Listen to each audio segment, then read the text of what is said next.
अस्सलाम वालेकुम क्लास। मेरा नाम है मोहम्मद आसिफ। फर्स्ट ईयर की बायोलॉजी की लेक्चर सीरीज में आज का जो हमारा पहले चैप्टर का दूसरा लेक्चर होगा वो आज हम लोग डिटेल के साथ पढ़ेंगे जी डोमेन आर्किया के बारे में। What is domain archaea? पिछले लेक्चर में हम लोगों ने इसके सिर्फ ब्रीफ इंट्रोडक्शन पढ़ा था थ्री डोमेन ऑफ लाइफ के बारे में। तो आज हम लोग डोमेन आर्किया के बारे में थोड़ा डिटेल से पढ़ेंगे। What is domain archaea?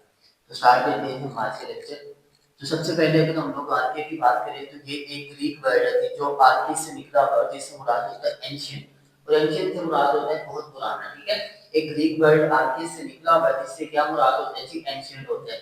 अगर हम लोग इसके सिंपल कैरेक्टरिस्टिक्स की बात करें तो सबसे पहले जो डोमेन आर्किया होता है हमारे पास वो प्रोकैरियोट होता है। प्रोकैरियोट से मुराद ये होता है कि जिसके अंदर 25 न्यूक्लियस मौजूद नहीं होता। उसके बाद हम लोग इसके दूसरे पॉइंट की बात करें तो it is diverge from bacteria, मतलब कि ये बैक्टीरिया से ही निकला हुआ है। उसके बाद अगर हम लोग इसके डायमीटर की बात करें तो 0.1 माइक्रोमीटर से लेकर 15 माइक्रोमीटर तक इसका डायमीटर होता है। इसके साथ साथ अगर हम लोग इसकी लेंथ की बात करें तो अप्रोक्सीमेटली 200 माइक्रोमीटर तक इसकी लेंथ भी हो सकती है। इसी तरह से इसकी बहुत सी शेप्स होती हैं आर्किया की, जिसमें कोकाई है, बेसिलिस वगैरह, इसकी डिफरेंट तरह की शेप्स होती हैं। और अगर हम लोग इसकी रिप्रोडक्शन की बात करें तो ये एसेक्सुअली रिप्रोड्यूस करते हैं by the means of fermentation, budding, yeast वगैरह। ठीक है, ये इस तरह से अपने आप को एसेक्सुअली रिप्रोड्यूस करते हैं। उसके बाद माइटोसिस और मियोसिस दोनों ही इसके अंदर नहीं होती। ठीक है, तो हमारी किताब की जो सबसे पहली हेडिंग बनती है ना डोमेन आर्किया को लेके वो ये है जी, हाउ आर्किया आर यूनिक। तो ठीक है कि आर्किया यूनिक किस तरह से है, तो उसके सिंपल ये ग्राफ हमने पूरे का पूरा लॉन्ग भी लिखा हुआ है बोर्ड के ऊपर। अगर आप लोग इसको अच्छी तरह से प्रिपेयर करके चले जाओगे तो आपको पेपर में किताब देखने की जरूरत बिल्कुल भी नहीं पड़ेगी। तो सबसे पहला पॉइंट है हमारे पास सेल मेम्ब्रेन। तो अगर हम लोग डोमेन आर्किया की सेल मेम्ब्रेन की बात करें तो जो इसकी सेल मेम्ब्रेन होती है ये मुश्तमिल होती है lipids with ether linkage of fatty acid. ठीक है, लेकिन इसके बरअक्स अगर हम लोग बैक्टीरिया की सेल सेल मेम्ब्रेन का जिक्र करें तो ईथर की जगह पे वहां पे एस्टर लिंकेज मौजूद होता है। ठीक है, उसके बाद fatty acid chain or branch. जबकि इसके बरअक्स अगर हम लोग बैक्टीरिया की बात करें तो बैक्टीरिया की चेन होती है फैटी एसिड की, वो अनब्रांच होती है, जबकि जो आर्किया की होती है वो ब्रांच होती है। दूसरी हेडिंग है हमारे पास सेल मेम्ब्रेन की।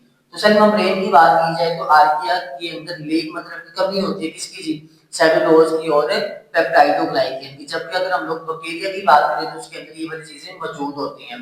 और सेल मेम्ब्रेन के अंदर कंटेन मतलब कि आर्किया किन चीजों, इसकी सेल मेम्ब्रेन किन चीजों में मुश्तमिल होती है, तो पॉलीसेकेराइड्स और प्रोटीन के ऊपर इनकी सेल मेम्ब्रेन मुश्तमिल होती है, जबकि बैक्टीरिया के अंदर ये वाली चीजें लेग होती हैं। तीसरा पॉइंट बनेगा कि हमारे पास जेनेटिक डिफरेंस।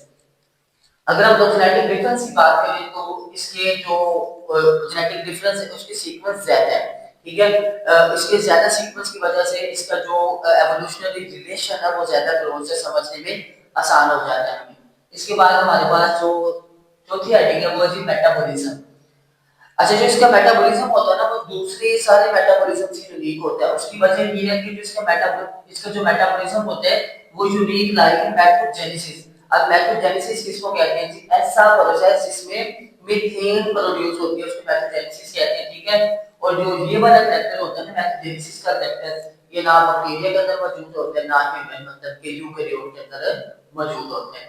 इसके बाद अगर हम लोग आर्किया के बेसिक ग्रुप्स की बात करें तो मिथेनोजेंस होते हैं, हाइड्रोबैक्टीरिया होती हैं, थर्मोकोकाई होती हैं और टिमैटोबैक्टीरिया वगैरह होती हैं। ठीक है, तो इसी तरह से अगर हम लोग मैथोजेनेसिस की बात करें तो ये मीथेन प्रोड्यूस करते हैं। हाइड्रोबैक्टीरिया की बात करें तो ये लिविंग सेलिन सेलिन कंडीशन मतलब कि ज्यादा उसको कहते हैं नमकीन नमकीन कंडीशन के अंदर रहते हैं।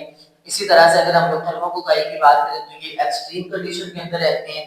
और थर्मो आर्क्यूटा की बात करें तो इन्वॉल्व इन नाइट्रोजन साइकिल। तो ये सारे का सारा आज का हमारा टॉपिक था जी डोमेन आर्किया के बारे में।